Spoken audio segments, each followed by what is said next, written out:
আসসালামু আলাইকুম। আমি রিফাত রশিদ বৈষম্য বিরোধী ছাত্র আন্দোলন থেকে বলছি। শুরুতেই একটি ক্ষমা চেয়ে নিচ্ছি যে আমরা আজকে আমাদের যে প্রেস রিলিজ তাতে একটি সংশোধনী এসেছে। আপনারা সেই সংশোধনীটি চেক করে নেবেন এবং পরবর্তীতে আমরা আমাদের কর্মসূচি নিয়ে কথা বলতেছি। সারা দেশে ছাত্র জনতার উপর গণহত্যা, গণগ্রেপ্তার, হামলা মামলা, গুম খুন এবং শিক্ষকদের উপর ন্যাক্কারজনক যে হামলা হয়েছে তার প্রতিবাদে এবং জাতিসংঘ কর্তৃক তদন্তপূর্বক বিচারের দাবিতে এবং ছাত্র সমাজের যে 9 দফা দাবি আদায়ের লক্ষ্যে আগামীকাল 1 আগস্ট রোজ বৃহস্পতিবার বৈষম্য বিরোধী ছাত্র আন্দোলনের কর্মসূচি হলো রিমেম্বারিং আওয়ার হিরোজ কর্মসূচি। তো এই ক্ষেত্রে আমাদের শুরুতে যে কর্মসূচি যা পালন করতে হবে আমি শুরুতেই বলে দিই, রিমেম্বারিং আওয়ার হিরোজ কর্মসূচিটি অনলাইন এবং অফলাইন দুইটি কর্মসূচি আগামীকালকে পালিত হবে। শুরুতে আমি অনলাইন কর্মসূচির অংশটুকু বলছি। অনলাইন কর্মসূচিতে যা করতে হবে, নির্যাতনের ভয়ঙ্কর যে দিন রাত্রিগুলো আপনারা পালন করেছেন, যাপন করেছেন, তার স্মৃতিচারণ করে আপনারা ফেসবুকে পোস্ট করবেন বা আপনার যে সোশ্যাল মিডিয়ায় সেটি পোস্ট করবেন। শহীদ ও আহতদের নিয়ে শহীদ ও তার যে আহত হয়েছে তাদের পরিবার এবং সহপাঠীরা স্মৃতিচারণ করবেন ছবি দিয়ে এবং কি ঘটনাটা ঘটেছিল তা নিয়ে স্মৃতিচারণ করবেন এবং এই যে ঘটনাগুলো এতদিন ঘটেছে তার চিত্রাঙ্কন, গ্রাফিতি, দেয়াল লিখন, ফেস্টুন তৈরি, ডিজিটাল পোর্ট্রেট আপনারা তৈরি করবেন। এই কর্মসূচি ঘোষণার কারণ হলো আমরা ফিল করতেছিলাম যে আন্তর্জাতিকভাবে আমাদের যে এই উপর যে গণহত্যাটা চলছে তার যে স্পষ্ট কোনো ডকুমেন্টেশন নেই। আমরা একটি ওয়েবসাইট নির্মাণ করার পরিকল্পনা করছি।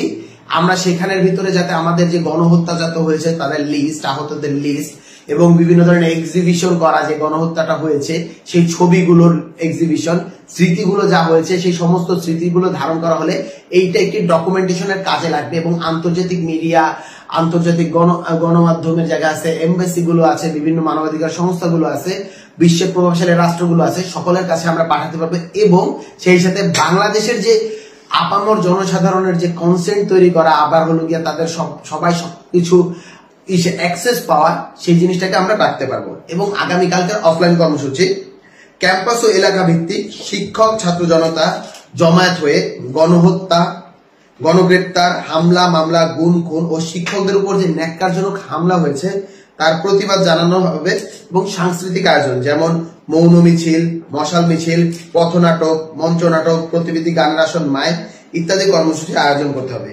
এক্ষেত্রে আমাদের দুটি হ্যাশট্যাগ রয়েছে। যখনই হলো গিয়ে ফেসবুকে বা আমরা কোনো কিছু আপলোড করব, সেটা হলো গিয়ে হ্যাশট্যাগ জুলাই ম্যাসাকার এবং হ্যাশট্যাগ রিমেম্বারিং আওয়ার হিরোজ।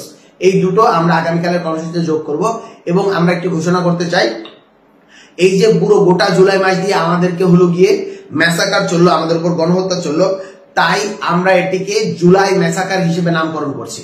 এখন থেকে জুলাই ম্যাসাকার নামকরণটি আমাদের উপর, এই যে ছাত্র জনতার উপর যে ক্র্যাকডাউন চালানো হলো, তাদের যে শহীদ চালানো হলো, তাদের উপর যে ম্যাসাকার চালানো হলো, এটিকে আমরা জুলাই ম্যাসাকার নামকরণ করছি। এই হলো আগে আমাদের আজকের কর্মসূচি। আপনারা কর্মসূচিটি সুন্দরভাবে পালন করবেন এবং সেই সাথে আমরা স্পষ্টভাবে একটা ঘোষণা দিতে চাই।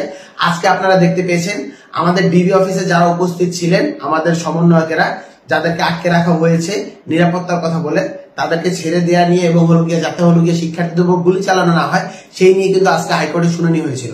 কিন্তু আমরা দেখতে পেয়েছি যে অসুস্থতার কথা বলে আজকে কিন্তু হাইকোর্টের শুনানিটা হয়নি। আগামীকাল কোর্ট বসবে।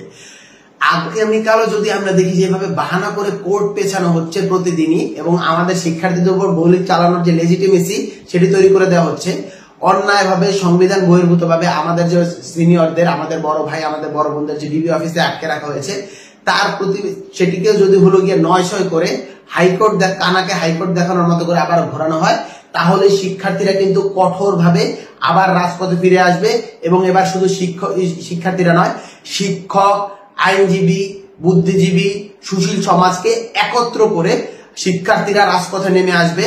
আমাদের অভিভাবকরা সাথে থাকবে, আমাদের অভিভাবকেরা, আমাদের শিক্ষকেরা, আমাদের সুশীল সমাজ, আমাদের বুদ্ধিজীবীরা আমাদের যখনই আপনি আটক করবেন তারা ছাড়িয়ে নিয়ে আসবে। এই গণগ্রেপ্তার খেলা আমরা আর হতে দিব না। আমাদের ভাইদের মুক্তি দিন। আমাদের ভাইদের ওই হাইকোর্ট না দেখিয়ে তাদেরকে আইনের মাধ্যমে, বিচারিক প্রক্রিয়ার মাধ্যমে, কোর্টের মাধ্যমে যত দ্রুত সম্ভব আপনারা মুক্তি দিয়ে আবার রাজপথে ফিরিয়ে দিন।